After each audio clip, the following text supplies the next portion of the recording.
Gracias a todos y a todas. Este es un esfuerzo entre la Oficina de Capellanía Universitaria y el Departamento de Teología e Historia. Ha sido un diálogo entre el doctor Oscar Cruz, su director, y esta servidora, la capellana del recinto, para llevar a cabo este encuentro que nos pueda ayudar a conocer un poquito mejor el tema del conflicto, yo diría legendario, entre Israel y Palestina. Desde el 6 de octubre estamos viendo las imágenes aterradoras del ataque del grupo terrorista palestino Hamas contra Israel y también del contraataque de Israel sobre la Franja de Gaza. Como ustedes saben, este no es un problema que comenzó hace varias semanas. Unos piensan que es un conflicto que comenzó en el 1947-48, otros que es un conflicto que tiene una dimensión religiosa que lo hace ser una guerra de siglos. Eso y muchas cosas lo hacen un conflicto de carácter pero que muy complejo. Cada vez que alguien trata de explicar este conflicto, no puedo más que recordar a algunos teóricos de la antropología, de las ciencias sociales y la teología práctica, quienes nos estimulan para que al momento de evaluar una situación crítica estemos conscientes de su carácter multidimensional y de esas muchas capas de significado que hay detrás de cada evento, de cada situación. En este caso no solo vamos a hablar de hechos, sino de su contexto, de su historia y de la dimensión religiosa que añade una capa muy gruesa a la magnitud del mismo. Este conflicto es una de esas situaciones que se encuentran en un momento crítico y no son fáciles de explicar por su complejidad. Hago esta introducción porque a pesar de que tenemos un panel excelente de recursos para tratar el tema, nos daremos cuenta que nos vamos a quedar con muchas interrogantes y muchas ganas de seguir hablando del mismo. Hoy tenemos entre nosotros tres personas que van a enriquecer grandemente nuestra mirada a este confrontamiento de carácter mundial con múltiples dimensiones. El doctor Oscar Cruz Cuevas y yo hemos dialogado extensamente para poder conformar este conversatorio con personas que puedan aportar de diferentes perspectivas interdisciplinarias. Y por eso les voy a presentar las personas que nos acompañan. Primero que nada, tenemos invitado al profesor José Molinelli.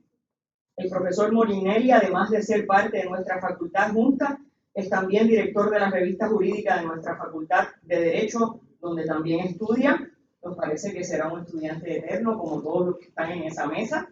El profesor Molinelli posee una maestría en Gobernanza, Desarrollo y Política Pública de la Universidad de Sussex, en el Reino Unido. Posee además estudios en Economía Política de George Mason University en Virginia y en Federalismo y Multinacionalismo en Canterbury Christchurch University, también en el Reino Unido. Así que el profesor nos presentará el panorama geopolítico del conflicto, mientras que nuestra invitada, la doctora Palmira Ríos, quien es de la casa. Aunque, ¿verdad? Muchos de sus años de trabajo se han dedicado a la UPR, ella también es de aquí. Palmira estará abordando la dimensión de los derechos humanos.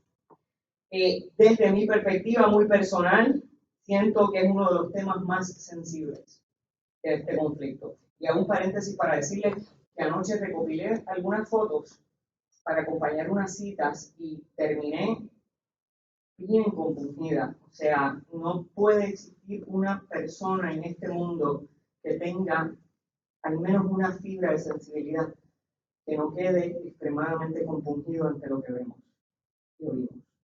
El currículo de la doctora Ríos es vasto e impresionante. Posee un PhD de la Universidad de Yale. Actualmente es investigadora académica y exdirectora de la Escuela Graduada de Administración Pública de la Universidad de Puerto Rico. No voy a leer todo su currículo, pero quiero mencionar algunas cosas que son bien pertinentes para lo que ella va a hablar hoy.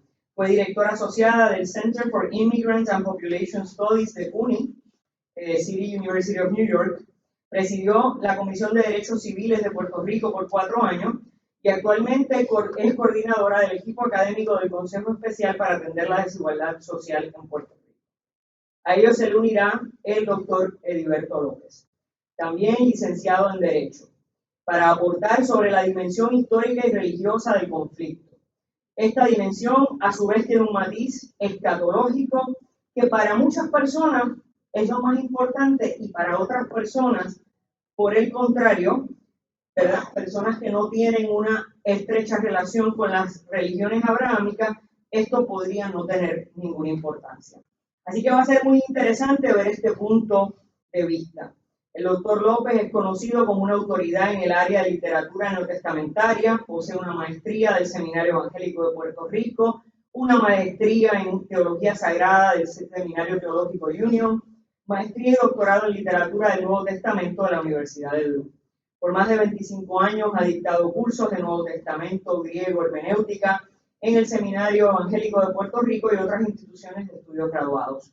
El profesor López ha sido invitado a Israel en múltiples ocasiones como scholar del Nuevo Testamento.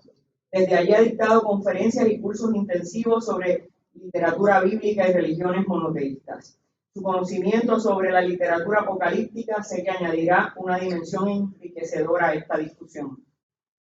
Con panelistas tan preparados, mi interés no es explicar el conflicto, sino darle una plataforma para que comience la discusión. Como es un tema que ocasiona mucha polarización en nuestra sociedad, he pensado que lo mejor es tomar algunas imágenes y algunas citas para que nuestros exponentes puedan, como diría el campesino puertorriqueño, tener un pie forzado. Así que ahora les voy a dar el pie forzado y de ahí en adelante, en este orden, sería el profesor Molinelli, la doctora Palmira Ríos y el profesor y doctor Heriberto López. Y vamos a comenzar. Comenzamos con las expresiones del presidente Joe Biden, diciendo: nos aseguraremos de que Israel tenga lo que necesita para cuidar de sus ciudadanos, defenderse y responder a este ataque. Las expresiones de un artículo del Nuevo Día. Solo durante el presente año, alrededor de 248 palestinos fueron asesinados por el ejército israelí, incluidos 40 niños, sin hablar de la operación militar actual en Gaza. Un comentario de alguien a una columna del Nuevo Día. Israel es el pueblo de Dios. Vayan a Ezequiel 38:14. Tiene enemigos que lo quieren destruir. El cristiano debe prestarle atención a este conflicto entre Israel y Hamás, la guerra entre Gog y Magog que mencionan estos versos, estos capítulos, parece haber comenzado. Comentarios o las expresiones del expresidente Barack Obama. Todos debemos hacer lo posible para mostrar nuestros mejores valores. Eso significa reconocer que Israel tiene todo el derecho a existir. El pueblo judío tiene derecho a una patria segura donde tiene raíces históricas antiguas. Eso significa reconocer que los palestinos también han vivido en territorios en disputa durante generaciones. Que muchos de ellos no solo fueron desplazados cuando se formó Israel, sino que continúan siendo desplazados por la fuerza. Y la última cita también es un comentario a una columna del Nuevo Día. No oren por la paz, o sea que estén orando en contra de los designios divinos para que se cumpla la segunda venida de Cristo. La Biblia dice que guerras, muertes y grandes catástrofes tienen que suceder antes de que el Señor regrese a buscar a su pueblo. Profesor, muy buenos días. Primero me gustaría agradecer por el espacio invitacional para poder discutir esta una de las situaciones más trágicas geopolíticas que existen. Hay yo creo que una realización moral del estudio de esta situación, donde miramos esta imagen y estos comentarios, instantáneamente recurrimos a una pregunta bastante moralista. ¿Quién apoyaría, por una parte, la ejecución de civiles inocentes por parte de un ataque de Hamás, pero por otra parte, ¿quién apoyaría el bombardeo incesante de zonas civiles en la zona de Gaza? Vemos todas estas imágenes de destrucción, vemos la cantidad de víctimas que han surgido, los videos de madre e hijo llorando por la pérdida de sus familiares. Y llegamos a una realización clara, no solamente de la tragedia moral que existe, sino también de lo que aparentaría ser aplicaciones asimétricas de esa moral. Concluimos entonces que tiene que entonces ocurrir una de dos cosas. O que un bando tiene una total insensatez en cuanto a las tragedias del otro, en el sentido de que no le importa, o que existe algo más allá de sencillamente las justificaciones que por mucha casualidad aparentan darse solamente después de que han ocurrido los hechos. Eso es algo que yo quiero que notemos muy particularmente de esta situación. Cada vez que ha surgido una justificación del por qué, siempre ha sido posterior al hecho. Y como educador, pues yo miro con mucho recelo a los estudiantes que me mandan la excusa después de haber fracasado la asignación, ¿verdad? Así que tenemos que mirar eso con un gran grado de recelo. Eso nos lleva a otra final realización que es con la cual me gustaría abrir mi parte de la conversación, es que quizás la discusión justiciera y moral no es lo que se encuentra detrás del interés de cada conjunto político en efectuar estas acciones de forma indiscriminada en contra de los civiles. Y con esa separación de lo que es la discusión moralista y justiciera, que sin duda alguna está mejor discutida del ángulo de los derechos humanos y también las teologías pertinentes que los colegas van a tocar a toda su cabalidad, tenemos que preguntarnos entonces cuáles son los intereses estatales que movilizan y que han movilizado históricamente estos conflictos. Quiero hacer referencia a uno de los comentarios que se puso, porque en una parte se habla de que Israel es el pueblo de Dios. Y en gran parte, gracias a los medios, nosotros confundimos las palabras pueblo, Estado, gobierno, nación, y las palabras importan. Y en esto yo soy un estudiante de Derecho bien disidente en decidir, en decir precisamente que la palabra en efecto hace la cosa. Porque cuando la palabra no basta, pues ¿qué es lo que basta? Otra palabra más correcta. Así que ante esto, sí, las palabras importan porque ese tipo de comentario lo que demuestra es una equivalencia de que al momento de que existe un pueblo tiene que haber un Estado, un gobierno que le respalde. Eso en gran parte es lo que ancla ambos bandos a este conflicto que lleva, como bien dijo la señora Valentín, la doctora Valentín, lo que es un conflicto que lleva más del 48. ¿No? La idea de que no solamente somos pueblos con raíces evidenciables, nacionales y culturales, sino que por virtud de que somos pueblos, tenemos una tenencia y titularidad sobre un espacio y a consecuencia de eso un gobierno para protegerlo. Pero ¿qué entonces es lo que ocurre cuando tenemos dos pueblos que reclaman un mismo espacio? Pudiéramos caer en la gran trampa histórica de presumir de que esto pudiera ser un conflicto milenario entre el pueblo judío y el pueblo árabe, en ignorancia plenaria de momentos históricos donde hubo una gran coordinación entre ambos conjuntos. Quiero hacer referencia durante, ¿verdad?, el califato ayúbida, hubo una gran coordinación entre las comunidades hebreas y la tenencia política islámica del área. Hay comunidades milenarias en Irak, Marruecos, Tunisia, Egipto, de judíos que han estado en gran coordinación con árabes. En la pregunta entonces, ¿de dónde surge ese discurso de aplicación milenaria? Pues en gran parte de las mismas élites políticas que buscarían justificar esto como un conflicto del cual no nos podemos separar. Ahora, en cuanto a la región, tenemos por una parte un Estado conocido como Israel, consolidado propiamente posterior a la Segunda Guerra Mundial, bajo la encomienda del Reino Unido y las Naciones Unidas. Un Estado compuesto principalmente por una población de asentadores que fueron traídos del conflicto europeo, no solamente durante la Segunda Guerra Mundial, sino desde mucho antes. Y tenemos por otra parte una población palestina que es subsidiaria a la ramificación de lo que conocemos como el pueblo árabe, que lleva presente en el área, inclusive antes de la creación del Islam, porque los pueblos semitas y árabes del área tenían mucho contacto con esa región por medios comerciales, es decir, que esa presencia árabe data al tiempo de Roma, inclusive antes de que muchos árabes fueran cristianos o musulmanes. Con la presencia entonces de ambos de estos estados, vamos a notar que tan pronto se estalla la creación de este estado que conocemos como Israel, se estalla una guerra, no solamente entre Israel y los residentes palestinos del área, sino también por virtud de una incursión que dan otros países árabes del área en contra de Israel. Y la pregunta que tenemos ahí es ¿por qué? ¿Por qué entonces se engendraría un conflicto instantáneamente posterior a la creación de un Estado, donde precisamente Siria, Jordania y Egipto invadirían a Israel? Bueno, porque lo que estos países árabes estaban viendo con su gran idea de la creación de una susodicha Gran Arabia era una incursión similar a la de la presencia del Imperio Británico en el área. Y eso nos demuestra algo geopolíticamente.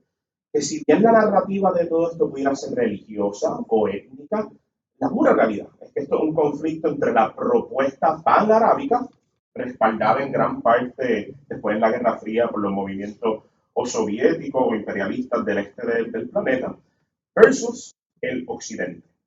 Y cuando lo vemos geopolíticamente, ahí nos empieza a hacer sentido el apoyo incondicional que ciertos países tienen a Israel más allá de las premisas moralistas. El apoyo que le tiene Francia, el apoyo que le tiene Reino Unido, el apoyo que le tiene Estados Unidos, pero también nos hace sentido porque algunos países occidentales que sí han tenido conflicto con el resto del occidente, tales como Irlanda, apoyarían la causa palestina. Dicho de paso, nos hace sentido porque otros países que están en conflicto con Occidente, como Irán, por ejemplo, han entrado precisamente en apoyo a Hamas. Y ahí es que empezamos a darnos cuenta que este patrón hace sentido. De que estos actores aparentan no son un conflicto aislado, son ciertamente parte de una ramificación, un umbral de conflictos que existen a nivel global entre Occidente y la potencia regional, que pues pudiéramos considerar en cierta medida los movimientos de unificación pan-arábica. Esa fue la propuesta de la creación de Israel, en gran parte fue la interrupción de esto. Si bien pudiera haber una ideología legítima para nosotros hablar de la necesidad de que un pueblo judío tenga su Estado, tenemos que admitir que el Reino Unido y el Imperio Británico utilizaron esa ideología como para posicionarse y interrumpir eso también. Así que en gran parte geopolíticamente nos hace sentido de que este conflicto tenga una naturaleza grande geopolítica atada a Occidente versus Gran Arabia. Ahora la pregunta es, ¿y todos los actores, los microactores interventores? El Medio Oriente, si algo tiene de característica política, es que tiene un sistema poroso político. ¿Y a qué me refiero con un sistema poroso? Me refiero a un sistema donde actores exteriores intervienen en los asuntos de política doméstica y si entran como ofertores del balance de poder.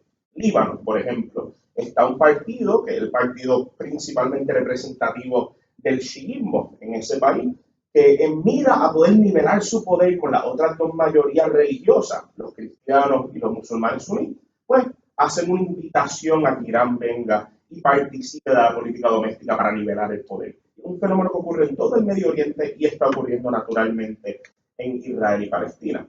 En el caso de Palestina, hemos de notar que desde los periodos de ocupación, que sin duda alguna se discutirán en breve, ha ocurrido que hay un conflicto no solamente entre Palestina e Israel, sino un conflicto interno de Palestina con su propio gobierno nacional.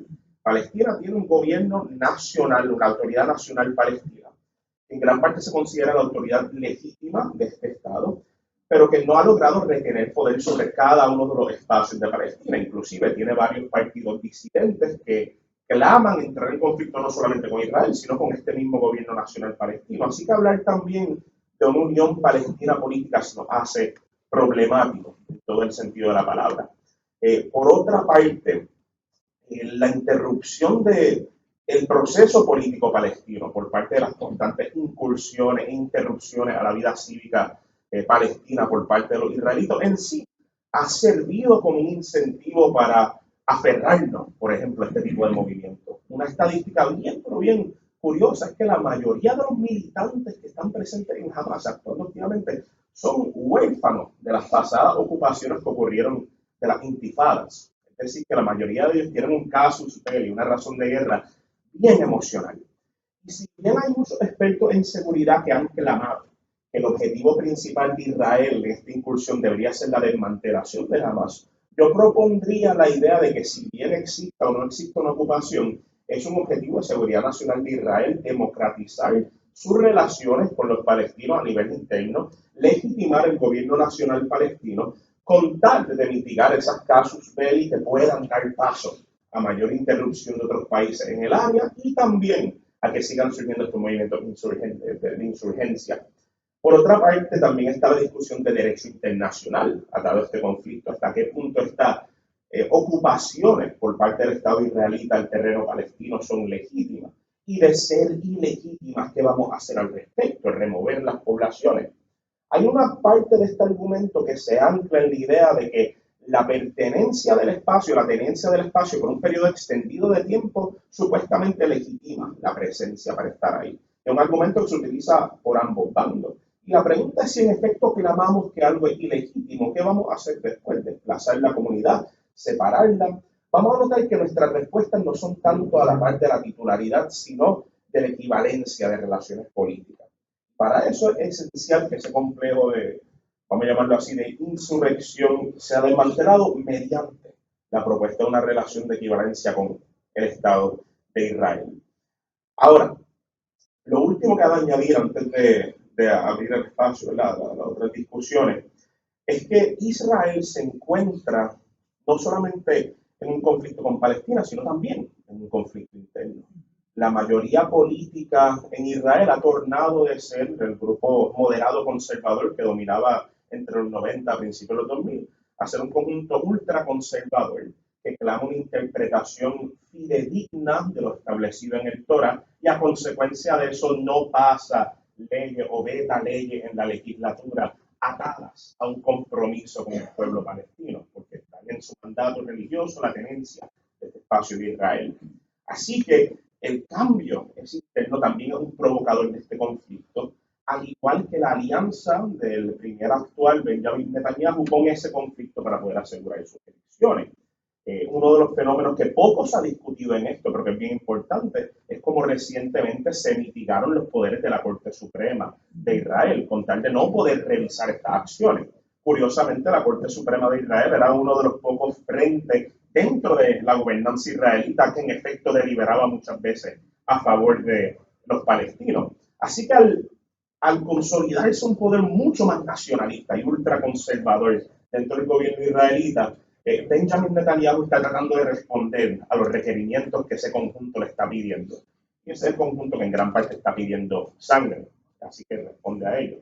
A nivel internacional, Israel se encuentra con una frontera norteña ocupada por un conjunto conocido como Hezbollah en Líbano, un conjunto que está esperando a que Israel enfoque toda su milicia en la área de Gaza para poder atacar desde el norte.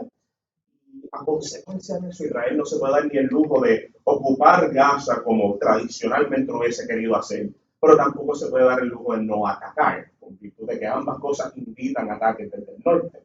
Así que, trascendiendo la discusión moralista y justiciera, que sin duda alguna todo esto es una gran tragedia, vamos a notar algo, y con esto quiero cerrar, que aparentaría que políticamente tanto los conjuntos de gobernanza palestinos como israelitas aparentan estar en un impasse. No solamente un impasse entre ellos, nosotros siempre nos enfocamos en el impasse entre ellos, sino el impasse entre los países que auspician el conflicto.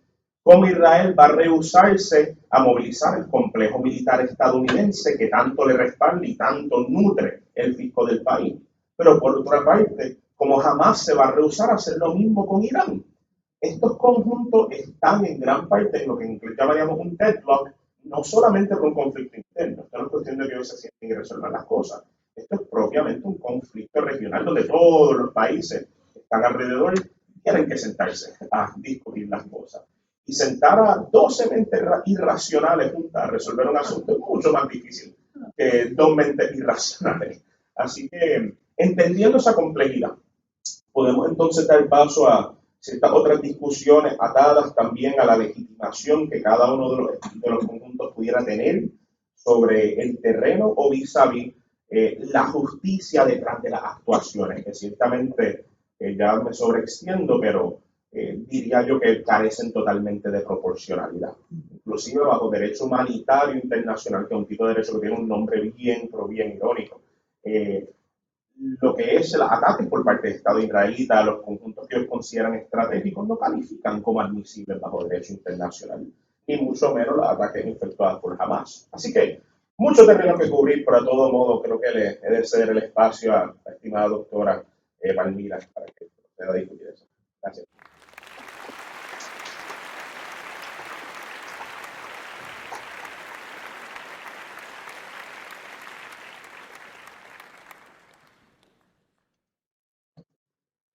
Buenos días a todas y todos. Muchas gracias por la invitación a participar en este conversatorio. Tema personalmente muy difícil. Y ha sido muy duro seguir las noticias de lo que está ocurriendo en esa zona. no solamente por lo que está ocurriendo ahí, porque cuando empieza uno a leer, sobre todo la parte de derecho internacional, estoy leyendo los mismos documentos que muchas veces citamos para reclamar el derecho a la autodeterminación de Puerto Rico. Así que estas complejidades hacen sumamente duro estudiar todo este conflicto que lleva mucho tiempo. Como dijo el colega Molinelli, este conflicto es uno entre actores muy desiguales. Aquí no hay proporción, aunque nadie debe o puede justificar el ataque de Hamas a civiles. La respuesta ha sido una desproporcionada y en clara violación a lo que se reconoce en derecho internacional. También porque esta acción por parte de Hamas también ha servido para continuar un proceso ya de muchos años, de décadas, de desplazar a la población palestina de ese territorio. Así que es como que sirvió de excusa, ¿no?, para continuar este proceso que ha sido denunciado repetidamente por organismos internacionales. También porque se da algo que aquí en Puerto Rico quizás hemos mal utilizado el concepto, se han interrumpido servicios esenciales. Y aquí muchas veces utilizamos el concepto de servicios esenciales para justificar que no me corten el presupuesto. Pero ciertamente el derecho internacional y el derecho laboral, por ejemplo, los servicios esenciales son aquellos servicios que son necesarios para garantizar la vida de las personas. Por ende, se entiende que no se pueden interrumpir. Así que el interrumpir la entrada de agua o tener servicio de electricidad, alimentos, combustibles para poder funcionar, por ejemplo, los hospitales, se consideran una interrupción de servicios esenciales necesarios para garantizar la vida de las personas. Así que esta es otra violación más que está ocurriendo en el contexto de la crisis presente que se sufre en esta región, lo que está llevando a cabo a una crisis humanitaria de niveles muy altos. El secretario general de Naciones Unidas, Guterres, como también los demás organismos de derechos humanos, se han expresado repetidamente en las últimas semanas demandando primero tener el cese no solamente a las agresiones o la catástrofe humanitaria, como dijo el secretario, que estamos viendo en tiempo real, de que se permita el acceso a los servicios esenciales para poder proteger la vida de las personas, sobre todo de los civiles en esta región, la liberación de todos los civiles de ambas partes, porque nuevamente eso no está reconocido ni aceptado por el derecho. Proteger la seguridad de los trabajadores de los servicios humanitarios, cuyas vidas también están en riesgo. Y entender que estas hostilidades, que son históricas, no son de ahora adquieren una categoría, una fuerza ya de carácter catastrófico. Así que realmente es un problema que existía o existe por muchas, no diría siglos, pero décadas ciertamente, que se ha ido complicando. Ya la Asamblea General de Naciones Unidas también se ha expresado al respecto, y lo que decía el compañero, el problema del lenguaje, que siempre las luchas de Naciones Unidas para aprobar los documentos hacen casi imposibles e inoperantes declaraciones, y ya hemos vivido eso demasiadas veces, pero ciertamente se reafirman en la necesidad de proteger los civiles, incluyendo a los menores, la condena a la violencia contra los civiles también israelitas, y reafirmar el principio de la distinción, de la necesidad y la proporcionalidad, aún en casos de autodefensa. Esto es fuerte que hace esta situación problemática, porque sí se reconoce el derecho de los estados a defenderse, pero tiene que ser en una condición de proporcionalidad, y no puede ser este ataque masivo que se está llevando a cabo contra esta región en la magnitud que está ocurriendo. También la resolución de Naciones Unidas ordena recibir la orden de Israel como poder ocupador, porque ya empieza a ocupar esa categoría, en el caso de Israel, de él, que tiene que recibir la orden de evacuar la zona de Gaza del Norte. Lo que le ordena es lo que tiene que garantizar la seguridad de la persona, pero no puede utilizar esta coyuntura como una excusa para evacuar y sacar y desplazar toda esta población de civiles de esa región. Y también ordena a todas las partes a liberar a todos los civiles que han sido secuestrados. También llama para proteger los derechos de las mujeres y los menores que están en esta población y otras poblaciones vulnerables. Sobre la legalidad de la ocupación de Palestina, como decía el compañero, es algo que hay muchos escritos en derecho internacional y de hecho hay unas comisiones especiales que se han dedicado a estudiar esto. Está el issue de la anexión y la ocupación continua, el establecimiento de estas comunidades, de estos settlements dentro del territorio palestino, no solamente la parte de Gaza, pero la parte oeste, cómo se ha ido irrumpiendo la población israelita, creando unas comunidades completamente aisladas. Los muros que ahí existen son algo que son gigantescos, ¿no? Yo cuando la vi la primera vez, de ahí fue que Donald Trump sacó la idea de construir un muro en el sur, porque son terribles. Y cómo este tipo de anexión constituye una violación a múltiples convenciones de derecho internacional, incluyendo la Carta de Derechos de Naciones Unidas, la Cuarta Convención de Ginebra, etc. La adquisición de terrenos por medio de la fuerza viola el derecho a la autodeterminación y actúa de manera indígena. También se ha planteado, se ha denunciado que Israel actúa de manera discriminatoria y que implica una discriminación racial y segregacionista en ese territorio. Pues es que escuchamos y leemos repetidamente el término de apartheid como lo que se está aplicando en esa zona, donde los derechos de los israelitas, los ciudadanos y de los palestinos son derechos completamente diferentes y no se le otorga o se les reconoce a los palestinos igualdad de derechos. También se plantea que esta situación cumple con los términos de lo que se denomina una ocupación beligerante, que aunque en sus inicios puede tener unas bases legales o justificadas de autodefensa en el camino, en la medida que va progresando la ocupación, empiezan a violarse derechos de este pueblo. Se les recuerda, por ejemplo, en la resolución que el poder ocupante, en este caso Israel, que la soberanía del pueblo cuyo territorio está ocupado no se transfiere al poder que ocupa, o sea, no pierde nunca su derecho a la soberanía y a la autodeterminación, sino que durante el periodo quizás de crisis inicial, puede haber sido como resultante de un ataque, que tiene la obligación de administrar correctamente los mejores intereses de esa población. Y esta es una situación que varios países en el mundo están enfrentando, ese tipo de señalamiento.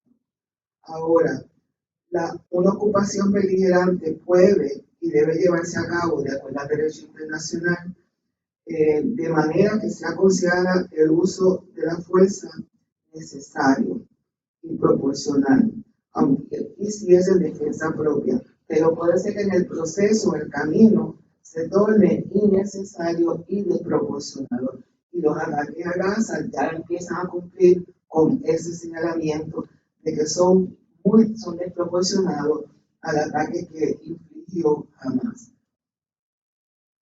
El derecho a la autodeterminación también es considerado un derecho sagrado de Naciones Unidas y son múltiples las resoluciones que han ido reafirmando ese derecho y definiéndolo con mayor precisión, y lo digo porque nosotros en el caso de Puerto Rico lo estudiamos con mucha frecuencia. Es uno que en este caso también se está viendo violentado por las intervenciones de Israel en este territorio. La ocupación prolongada también es un problema que se complica en este territorio, porque ya se empieza no solamente el proceso de construcción de enclave, pero hay un aparato de demolición de toma de territorio, que empieza a darle un carácter, o se ve que hay se quiere dar un carácter de permanencia a la ocupación. Así que no solamente responder a una crisis temporera, sino que se quiere establecer permanentemente. Se están creando la base de planificación y construcción para permanecer de forma permanente en ese territorio. Así que se ha planteado que Israel está alterando el terreno y tratando de borrar la huella de la presencia palestina en ese espacio. Como mencioné anteriormente, las prácticas discriminatorias y segregacionistas están siendo parte de este proceso de colonizar a este territorio. Por ejemplo, la ley de retorno de 1950, por un lado, le reconoce el derecho a los judíos a ir a Palestina y solicitar y recibir la ciudadanía israelí, derecho a la cual no se les otorga a los palestinos, están impedidos de regresar a sus tierras y casas. También hay muchas leyes discriminatorias contra los palestinos, así que no hay una equidad en la aplicación de las leyes y en la discriminación abierta por nacionalidad en esta región. Las políticas públicas entonces están buscando cambiar la demografía de la región, creando una mayoría judía y removiendo a los palestinos. Israel también trata a Palestina como si su derecho a la soberanía no estuviera reconocida y no fuera algo firme o establecido. Algo que nuevamente los derechos repetidamente han reconocido el derecho a la soberanía y a la autodeterminación del pueblo palestino. Todo esto abre a una discusión sobre las reparaciones, no solamente sobre las reparaciones, un término que habíamos escuchado repetidamente en relación a los pueblos colonizados y sobre todo los afrodescendientes que estamos reclamando reparaciones como consecuencia de la esclavitud bilateral africana. Ahora, en el caso de Palestina, estaba viendo un documento anoche mismo sobre las reparaciones a las cuales podrían tener o tienen derecho los palestinos como resultado de todas estas violaciones a sus derechos. Una de las formas de restitución y reparaciones, en adición a ambas partes liberales, los prisioneros políticos, está el retorno de las propiedades ocupadas, incluyendo la propiedad cultural, el desmantelar los enclaves judíos, levantar el bloqueo de Gaza, desmantelar las políticas y prácticas discriminatorias y segregacionistas. También se han estimado los daños económicos en la economía palestina como resultado de estas intervenciones, que obviamente alcanzan múltiples millones de dólares. La desocupación plena y la descolonización, iniciando con la salida de las fuerzas militares, el desmantelamiento de la administración militar. Y recuerda que el Consejo de Seguridad ha planteado repetidamente ante las violaciones al derecho internacional que está prohibido, yo repito esto, cuando un Estado viola el derecho de otro, un pueblo, está prohibido brindarle ayuda o asistir para mantener el régimen de ocupación ilegal. Ayer mismo el presidente de la Cámara de Representantes de Estados Unidos estaba presentando una medida donde se le otorgaba a Israel 14.3 billones de dólares en ayuda para una acción que debería considerarse ilegal. Así que estar ayudando a mantener este régimen también caería dentro de la ilegalidad. Y entender que el pueblo palestino tiene derecho a reparaciones por el daño que ha sufrido por parte de Israel. Así que el debate internacional sobre reparaciones ahora se expande para también incluir esta nueva crisis de violaciones de derechos humanos que sistemáticamente está sufriendo el pueblo palestino. Y nuevamente no justificando el ataque, porque las violaciones a los ataques a civiles no están reconocidos en el derecho internacional. Yo simplemente terminar y quizá invitarnos a todos y todas. El 29 de noviembre es el Día Internacional de Solidaridad con el pueblo palestino. Y la conmemoración de la aprobación de la resolución que dividió este territorio para crear los dos estados. Así que quizás Yo espero que de aquí al 29 de noviembre a lo mejor la situación haya mejorado, pero dada la complejidad de esta historia, no soy tan optimista. Pero ciertamente las movilizaciones internacionales generan una gran presión para poder empujar a los actores a tomar decisiones afirmativas para parar este conflicto y buscar una solución más consona con el derecho internacional que reconozca los derechos de estos dos pueblos a disfrutar de sus derechos.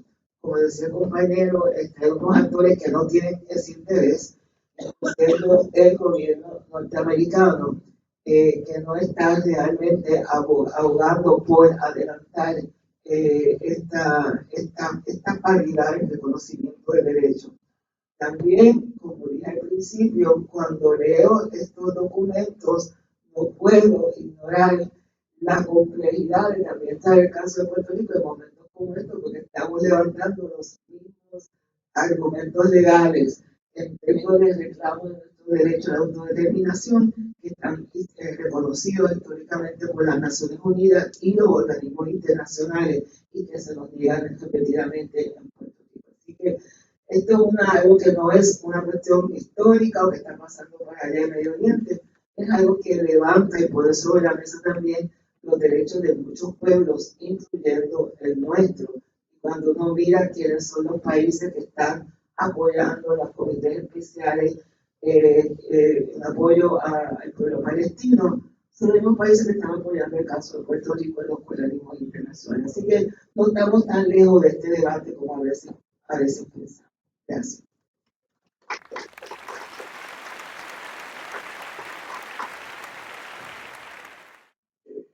Déjenme contarles cómo mi pensamiento ha cambiado. Yo llegué a Israel por primera vez en mi vida. En ese momento fui aceptado en la comunidad cristiana de la Iglesia Católica Romana en Tampur. Y estuve allí 2 meses en diálogo religioso, diálogo ecuménico. Éramos 2 protestantes con un mundo católico. Y los 2 protestantes éramos casados, yo con una mujer y el otro protestante con un hombre. Y pronto nos dimos cuenta que había un problema muy serio, porque ya empezaban los asentamientos y los podíamos ver desde nuestra habitación. Usted veía una organización gigantesca como la de Hiedra, al lado de Tampur, que está a 4 kilómetros de Jerusalén y a 4 kilómetros de Gaza. Todavía no estaba el muro y todavía no era la intifada, no había habido la respuesta palestina a toda esa acaparamiento de su territorio nacional. En ese periodo yo tomé algunos cursos con un maestro musulmán, con un maestro judío, y quise oír las versiones de ambos y me di cuenta que había un trasfondo teológico gigantesco detrás de esta discusión. Yo volví a Tampur en el año 2010, en mi segunda sabática. Resulta que el seminario evangélico da sabática cada 10 años. Yo preferiría que fuera como la Universidad Norteamericana, pero me han hecho ir cada 10 años. Esta vez volví por 2 meses nuevamente. Y esta vez cuando miré desde mi cuarto para Palestina, no era una organización como era una cosa espantosa. Simplemente era como si hubieran construido todo el área metropolitana allí. Para mí eso fue muy escandaloso. Porque me di cuenta que como en Puerto Rico los dominicanos nos limpian los patios, nos cuidan los enfermos en la casa, en los asentamientos, la pobreza palestina obligaba a los palestinos a construirle las casas a los que los expropiaban. Terrible, terrible. Pero ya había habido la primera y la segunda intifada y me di cuenta, por el color, ¿verdad? Que yo no me afeité. Así que en Jerusalén yo era un árabe. Me di cuenta que el ejército israelí me perseguía a todos lados. Ahora pregunté al superior del monasterio, me dijo, ven y mírate en un espejo y ya sabes. Entonces, yo lo único que sabía era que mi tatarabuelo era judío, y que habían judíos extremeños como yo, por el mundo español, pero no se me había olvidado que la mayor parte de los que habían conquistado desde del siglo XX, esa tierra eran judíos del norte de Europa, de Polonia, de Rusia, de Alemania. Por lo tanto, ellos veían a un Israel ahí, cierto resquemor con el mundo sefardita. En esa ocasión yo fui a Hebrón, pues a Morfalancia y el Paso, y entré a la ciudad de Hebrón. Y la ciudad de Hebrón tenía como 100 familias judías que habían invadido el área y vivían en los apartamentos de Hebrón. Entonces, fue un problema. Es que ellos pensaban esto que Netanyahu, jefe de la Fuerza Armada, ha dicho ahora, que los palestinos son animales humanos. Terrible, ¿verdad? Y esos animales, usted los puede matar como mata a una gallina, mata a un cerdo, mata a una vaca, ¿verdad? Sin ningún problema. Y se podía observar por lo siguiente, porque el mismo ejército israelí tuvo que poner una valla de acero que traspasara el agua, ¿verdad? Y el aire entre los negocios de los palestinos y la vivienda de los palestinos en el primer piso y donde vivían los ocupantes. Les voy a explicar. Lo que pasa es que los ocupantes se tiraban con orines, se tiraban con excrementos, con toallas sanitarias, con papel de inodoro abajo. Entonces usted se imagina, por un segundo, y para mí eso fue muy escandaloso, porque hasta ese momento yo pensaba que la Biblia hebrea era un depositorio de mayoritariamente una voz ética en la tradición de Occidente. Claro que yo sabía que el libro de Josué justificaba un genocidio terrible. Claro que yo sabía que Moisés había salido de Egipto con un grupo de gente que eran esclavos y que lo salvaron unos medianitas, y el número 30 y 31, Moisés fue peor con los medianitas que lo que había sido Faraón con Israel, porque por lo menos Faraón los dejó ir, pero Moisés, hombre de Dios, ahora, así estamos los pasajes bíblicos también, y ha dicho, y esta es la guerra entre Israel y los amalequitas, y usted lee eso en el Antiguo Testamento, es un genocidio lo que usted lee ahí. Entonces yo digo, esta es la que como los palestinos son animales humanos, podemos matar a todos. Entonces, yo me estoy asombrado de cómo nosotros, acá, esa cita que tú verías ahí de los evangélicos, de que esta es la guerra de Gog y Magog, y este es el pueblo de Dios. Y yo digo, un momento, hay que mirar la Biblia con un poco de más crítica. Lo primero que yo quiero plantear aquí, con esta perspectiva, es que hay que tener cuidado con la Biblia. Mucho cuidado. Si el obispo de Montuc, cuando la apartheid en Sudáfrica, y había que tener cuidado con la Biblia, porque de todos los libros del mundo, la Biblia es el más peligrosa, porque la Biblia da permiso para matar. Entonces, cuando yo oigo esas citas de Netanyahu, cuando oigo las citas de los evangélicos puertorriqueños, que no son de ahora, que no convertían al cristianismo, todo el mundo fundamentalista detrás. Mi padre espiritual, mi tío, mi madre, creían todo esto. Era un sionista descomunal, y yo llegué al seminario evangélico en 1975 como un sionista. Yo también creía este tipo de cosas. Bueno, hay que leer la Biblia con mucho cuidado y mirar a ver cómo rayos es que nosotros los cristianos hemos apoyado esto. Porque cuando usted lee la Biblia como un todo, usted se encuentra con que la lectura del domingo pasado era también los que seguimos el calendario litúrgico. Encontramos que la última controversia de Jesús con sus opositores en Jerusalén fue una pregunta que le hicieron, que Mateo está siguiendo a Marcos. ¿Cuál es el mandamiento más importante? Claro, usted no puede leer eso dentro del judaísmo, lo tiene que leer en Mateo. No dentro del judaísmo, a pesar de que Mateo es un judío cristiano. Pero Mateo ya dijo que ese primer mandamiento, que es amar a Dios y amar al prójimo como uno mismo, implica amar al enemigo. Y eso es lo que yo no veo en este conflicto judeo-palestino, ni lo veo en los cristianos evangélicos que favorecen a Israel y miran al palestino como el enemigo. Porque claro, están hablando de matarlo, están hablando de quitarle su tierra, están hablando de echarlo, Están hablando de que es un animal humano y por lo tanto podemos acostarnos a dormir tranquilamente, a pesar de que al día de anoche, ¿verdad? Al Jazeera dice que habían muerto en Gaza 8.000 personas, de los cuales 4.000 son niños. Es espantoso.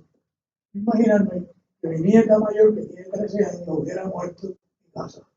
Imaginarme que mi nieta mayor le pudiera decir a alguien, esa señora es mi abuela, porque yo conozco su pelo, y ese muerto que hay ahí es mi abuela.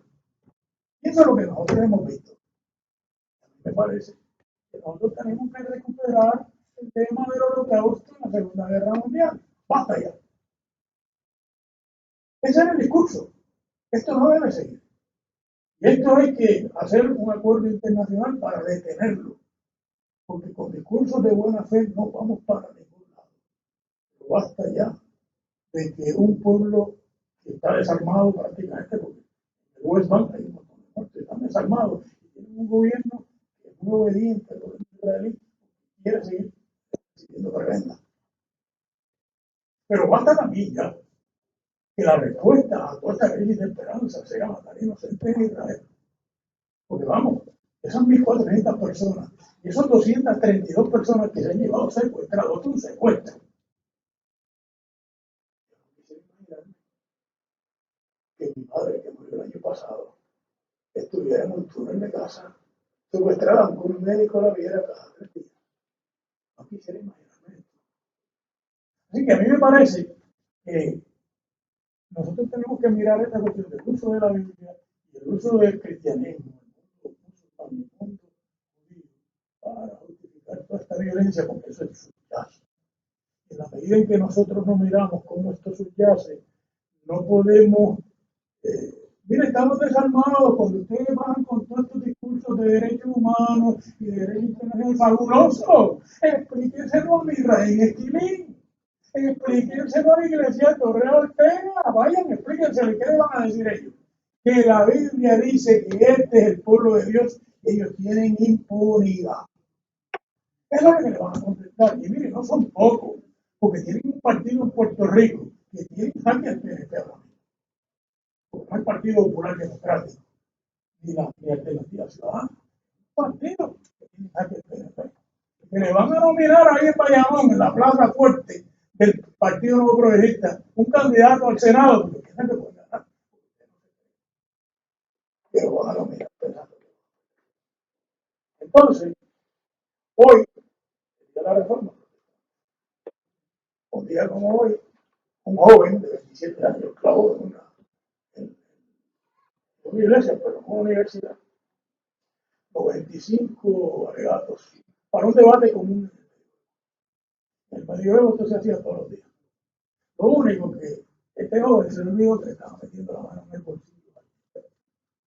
Y casi todas las alegaciones de este joven era una gran injusticia que el pueblo alemán tuviera que pagar por una constitución del pueblo italiano. Una gran injusticia. Que si eso lo tenía que pagar alguien, lo tenía que pagar allá los italianos. Y que si ese arzobispo nuevo que había nombrado, lo tenía que pagar alguien.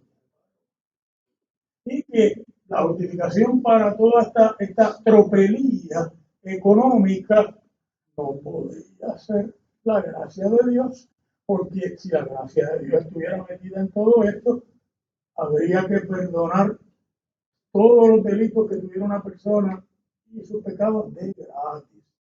Por lo tanto, este joven, Martín Lutero, lo que estaba alegando es que el Evangelio tiene que ver solamente con el pasado, con el amor al prójimo, pero no como lo mira el Antiguo Testamento, sino como lo mira el Evangelio de Mateo. El Antiguo Testamento, cuando dice prójimo, está hablando de judíos, pero no está hablando de los gentiles. Por eso, en el mismo libro que dice no matará, genocidio, ¿por qué? Porque no matará al israelí, al israelita. Entonces, que no es lo mismo que los israelitas. No matarás al interno, pero al que es judío. Entonces Lutero estaba alegando, igual que Mateo, que aunque nosotros tuviéramos ese tipo de categoría, a nosotros nos tocaba una justicia más profunda que el Evangelio. Y Mateo está alegando que cuando usted tiene que amar, dice Mateo, Ustedes aman a los que se quedan con ustedes. Y aman a los que se parecen a ustedes. ¿Qué tienen de grande? ¿Qué hay extraordinario en eso? Lo extraordinario es ser como Dios, que hace llover sobre buenos y sobre malos. Hace salir el sol sobre buenos y sobre malos. Por lo tanto, biológicamente, nosotros tenemos aquí dos imágenes de Dios. Una imagen que justifica toda esta violencia, sea judía, o sea musulmán, o sea cristiana. Y una imagen que dice, no, estamos hablando de lo sagrado. Lo sagrado es un referente de amor. Lo sagrado es un referente de equidad, de justicia, de bondad. Y usted tiene que decidir qué imagen de Dios usted va a tener. Porque si usted decide tener una imagen de Dios de violencia, usted ha satanizado a Dios automáticamente. Ahora, déjeme plantear un punto que me parece importante y es como es que los cristianos han llegado a apoyar esto. Bueno, San Agustín pensaba que el padre del superseccionismo. San Agustín escribió que todo lo que el Antiguo Testamento contaba de Israel no lo aplicaba a los judíos. Pues claro, San Agustín escribió luego que el cristianismo era la religión del Estado. ¿Verdad? Después del año 329, el Imperio Romano, el cristianismo lo fundieron. El cristianismo era la legitimidad del gobierno de Teodosio, ¿verdad? Y San Agustín vino detrás de esto, un poco antes de la caída del Imperio Romano de Occidente. Alegaba que todo lo que contara la Biblia hebrea tenía que ver con los cristianos. Así que esta es una posición en gran medida antisemítica. ¿Por qué? Porque lo que ha hecho es borrar a un pueblo de una tradición cultural que pertenece al nombre de otra religión.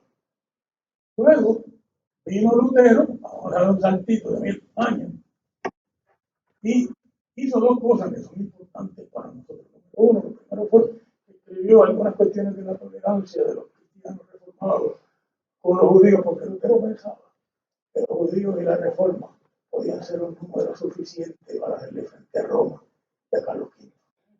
Pero pronto se dio cuenta que los judíos no se iban a convertir. Entonces los mandó a matar como perros. Mandó a quemar la sinagoga, a quemar los rollos del libro. Pero usted no se imaginó que se iba a formar una guerra ahí entre campesinos luteranos, los príncipes. Los campesinos estaban ahogando por el reino de Dios en este momento. Entonces Lutero se dio cuenta que en esa guerra, la guerra con Carlos V, los príncipes que él representaba, él necesitaba una ideología. Él había dicho previamente que el libro Apocalipsis era un evangelio de paja, como dijo que Santiago era un evangelio de paja. Y por lo tanto lo podían quemar, no tenían valor. Pero pronto se dio cuenta que el libro Apocalipsis era una guerra entre Dios y los adversarios de Dios, entre el pueblo de Dios y los adversarios del pueblo de Dios. ¿Y qué hizo Lutero? Inventó una pauta hermenéutica. Dejó de leer la Biblia como una cuatro principios medievales, el sentido general, el sentido espiritual, el sentido moral, el sentido escatológico, y alegó que el libro de Apocalipsis era toda una gran predicción de la historia de la Iglesia. Y que estábamos en los tiempos escatológicos, y que en esos tiempos escatológicos, donde él estaba frente a Carlos V, Cristo vendría a hacerle frente a Carlos V al Papa. Y a los turcos también, por si acaso, los turcos eran la bestia, la Iglesia Católica, la Biblia de Lutero, en la imagen de Granache, está la prostituta gigantesca que es Roma, de la bestia que son los turcos. Imagínense, el imaginario, pero en un sentido historicista, Apocalipsis. Y yo, bueno, si no es eso lo que dice esa señora, que dice que está la guerra de Gog y Magog, es un uso de la Biblia para matar. Es un abuso de la Biblia. O vamos a decirlo así, es posible que parte de la Biblia sea para matar. Es posible. Pero entonces tenemos que aprender a contraleer, a leer en contra de los textos de terror a base de principios superiores como el amor, como la justicia y como la solidaridad. Entonces, usted sigue leyendo la Reforma Protestante y Calvino, mire, no escribió una sola página de Apocalipsis. Porque Calvino se dio cuenta que Apocalipsis era una gran dura. Por lo tanto, no fue a la muerte de Calvino que Teodoro Beza, leyendo a Romanos 11:25, donde dice que todo Israel será salvo, aleluya, y antes de la venida de Cristo, el judaísmo sería salvo. Y fíjese lo que empezó con Teodoro Beza, el cristianismo sionista. Ahí fue que empezó, no, eso no empezó con Darby, con Scofield.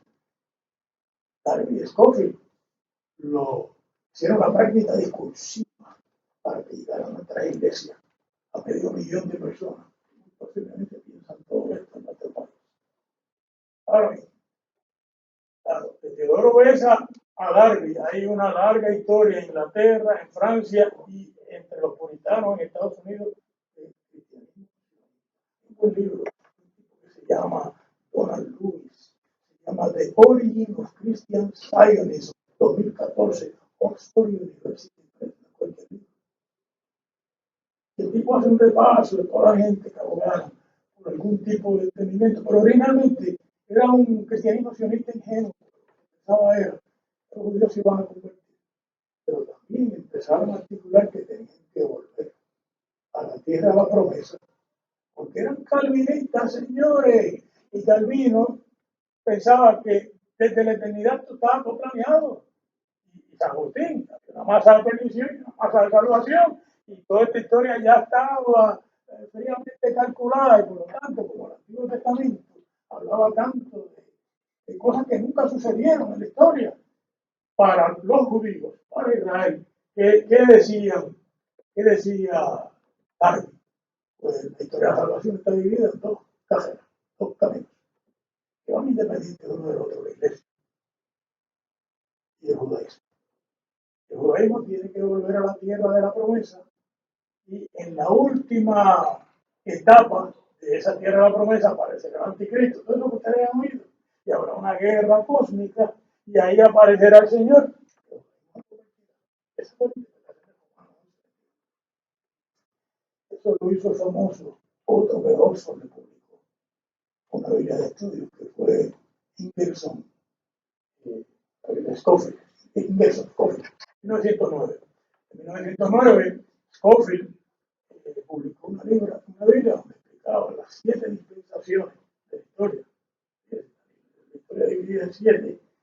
Y la última era con el Estado judío, que todavía no había sido creado. O sea, ellos Darby escribió esto en 1941. En 1941 no había un movimiento judío que pensaron que iban a volver a Israel. Ellos están pensando volver a Argentina o a Canadá o a algún otro sitio. Porque, como dijo Golda Meir, nosotros fuimos a la tierra y contrario a lo que decía Mark Twain, la tierra ya estaba casada con otro pueblo. O sea, Golda Meir reconoció que ya había un pueblo y que no eran 2 o 3 gatos, era mucha gente. Así que, fíjense cómo se va elaborando toda esta discusión teológica. Y esta discusión teológica, pues finalmente, termina con un cristiano sionista en la ocupación del Imperio Otomano, en la tierra del Levante, donde se determina crear un Estado nacional judío, la Carta de Balfour, 1917. ¿Qué pasó? Claro, y para acá, pues entonces los europeos resolvieron su problema con el antisemitismo alemán y los troglodítas en Rusia decidieron crear un Estado judío donde los judíos pudieran decidir esta tierra y decidieron que iba a ser en el Medio Oriente. Compañeros, explicó muy bien. Dieron un grupo que representara los intereses de Occidente en ese mundo palestino. Pero todo eso parece que se justificó con la Biblia. Ahora yo puedo mirar para atrás todos los sitios que yo he visto teológicos y digo, esto es fabuloso, pero los judíos hayan protegido todos los lugares arqueológicos. Pero vamos a decir la verdad, tiene una segunda intención. Y es probable, nosotros debemos estar aquí y debemos sacar a esta gente de allí, porque nosotros estamos haciendo de esta manera. los indios de Colombia inventan la ayuda. Derrotan a Europa, a Estados Unidos, en una hora. Mataron. Estados Unidos se arrodilla, sería para los independentistas puertorriqueños, una maravilla. Y le pide a los indios de Colombia, ¿qué quieren? Y dicen, queremos a Puerto Rico. Y entonces, dicen algo más, pero lo veremos. Sí, esos europeos que hay ahí. Y si los africanos también, porque ya no te... Porque ahí lo que viene es indígena. Eso es lo que ha pasado en Medio. Con la tecnología, no hemos podido llegar a un acuerdo feliz de un terreno para dos pueblos y un terreno para un solo pueblo con la igual protección de las leyes. Aquí en Palestina, Israel hay 3 leyes. Una ley para los israelíes que están protegidos con la igual protección de las leyes. Los protestantes no va a hacer nada, ¿verdad? Otra ley para los palestinos que son ciudadanos de Israel. Esa está llena de ambigüedades. Y esos son los grandes casos en el Tribunal Supremo de Israel. Los palestinos alegando que israelíes han violado la igual protección de las leyes. Entonces la ley militar de 1898 a 1903 en Puerto Rico es lo que tiran los militares en el West Bank. Por lo tanto, habiendo una ley militar, los palestinos son animales humanos. En ese respeto. A mí me parece que los años de Jesucristo, yo soy cristiano, no voy a darle de cristiano a esta altura de mi vida. Soy un cristiano convencido. He dado mi vida a esto, no son 25 años como digo feliz. 36 años en un salón de clase, enseñando cristianismo de literatura bíblica. Yo tengo una posición clara de que allí debe haber un país para el pueblo judío, con seguridad, perfectamente. Tengo claro que allí debe haber un país para los palestinos, con seguridad. Me parece a mí que lo ideal sería que el pueblo palestino sea próspero, por los judíos tengan un vínculo económico y que ambos ganen. Pero ahora ambos se están perdiendo. Esto no le conviene a nadie. Hay un militar norteamericano que dice que el problema que tiene Israel en la frontera de Gaza es que los jóvenes israelíes no quieren entrar para allá adentro porque saben que tienen una gran posibilidad de morir. Y digo, cuando usted va a una guerra siempre piensa, decía Sigmund Freud, que el que va a morir es el que está al lado suyo. Pero cuando usted sabe que en una noche mataron 1400, usted puede ser próximo. Así que yo creo que es hora de poner en práctica todas las resoluciones de la ONU, crear un Estado palestino en la frontera de 1927, con una capital en Jerusalén Oriental. Esa área del templo pues habrá que regularla internacionalmente. ¿Cómo se va a bregar con los asentamientos que están alrededor de Jerusalén Occidental? Pues habrá que negociar. Creo, como el presidente Carter, pienso que esto habrá que hacer mucho, que negociar y por eso no puede llegar a un acuerdo. Pero lo que no puede suceder, en mi entendimiento de la Biblia, es que nosotros le demos prioridad a los textos de muerte. Porque en la medida en que nosotros pensamos que toda esa matazón cae en el libro Josué, o toda esa matazón cae en el libro Número, justifica la matazón que hay hoy día, que hemos convertido a Dios en Satanás. Y yo no estoy dispuesto a pagar ese precio. Yo todavía pienso que Dios es amor, que Dios es justicia. Ese precio no lo estoy dispuesto a pagar. Termino con los siguiente. El origen de Israel es el 12. Lo citan por ahí mucho los médicos. El que te bendiga lo bendeciré y el que te maldiga lo maldeciré. Vamos a hablar claro, en plata. Lo primero que Dios dice es eso. Lo primero que dice es: tú serás bendición a todas las naciones de la tierra. Y el libro de Génesis explica lo que es eso. Porque el primer pleito que hay sobre esa tierra entre Abraham y Lot es por la tierra. Y Abraham le pregunta a Lot: ¿qué parte de la tierra tú quieres? Y Lot le dice: tal. Y se la concede sin ningún problema. Pero lo que es esa bendición. Luego, vuelve y sucede. Isaac aprende a sacar agua del desierto. Abacum, ¿verdad? De los nabateos. Y se forma un pleito entre los siervos de Isaac y los siervos de los árabes que habían allí. La gente está junta ahí desde la era de bronce. Y en efecto, la genética es la misma. ¿Qué pasa? Son hermanos. Está matando este Caín y Abel de oro. Entonces, Isaac se da cuenta que el remedio no es ganarle una guerra a los árabes, es enseñarles a hacer cosas, es desarrollar a Palestina, es tener buenos empleos en Palestina, es que haya justicia con el pueblo palestino. Entonces usted sigue leyendo que Jacob se va a trabajar con otro árabe, con Labán, y Labán es un pedido contra los palestinos. Creo que jamás puede que sea con Labán. Y Jacob se enamora de la ciudad de Labán. Y bueno, se da una historia de patriarcado terrible ahí.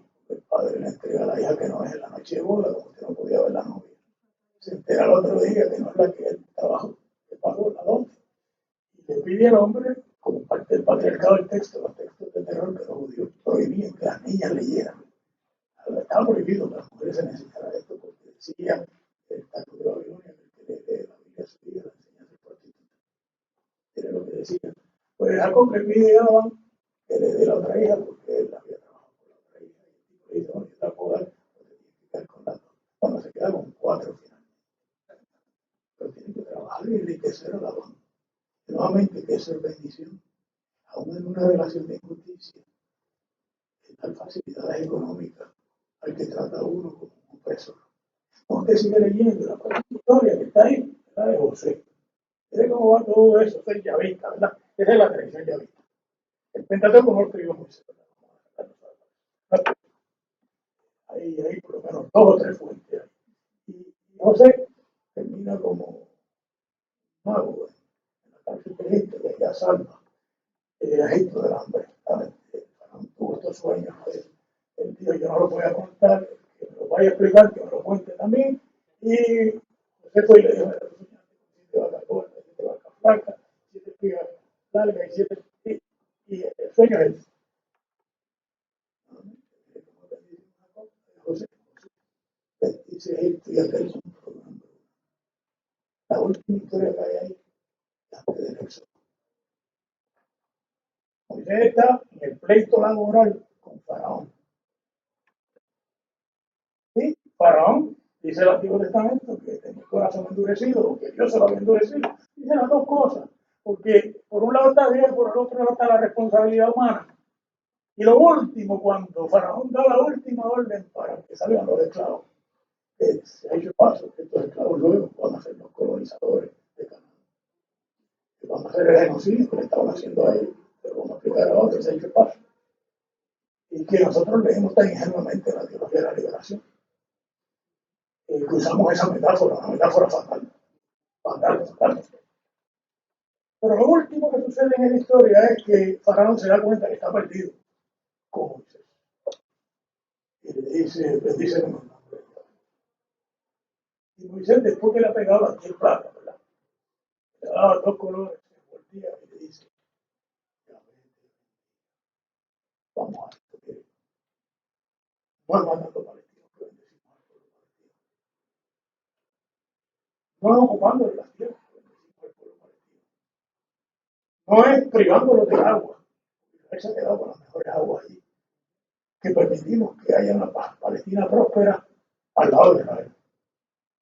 No es poniendo un sistema de leyes que no son la igual protección de las leyes que podemos llegar a una solución. Esto es suicidio para Israel.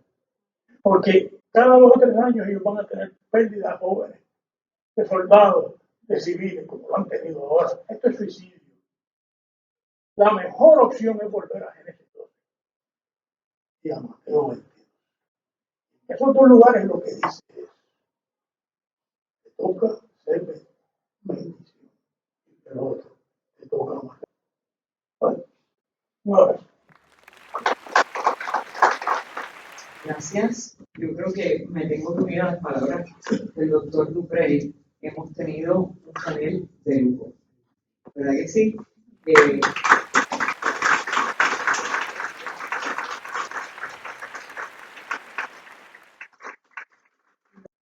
Quiero terminar uniéndome entonces a Heriberto, cuando dijo, no puedo dejar de ser cristiano. Tengo que partir desde esa plataforma. Quiero terminar leyéndoles un hermoso verso de las bienaventuranzas de Mateo 5, donde dice, bienaventurados, dichosos, los que trabajan por la paz, porque Dios los llamará hijos suyos. Dios les bendiga. Gracias por estar aquí.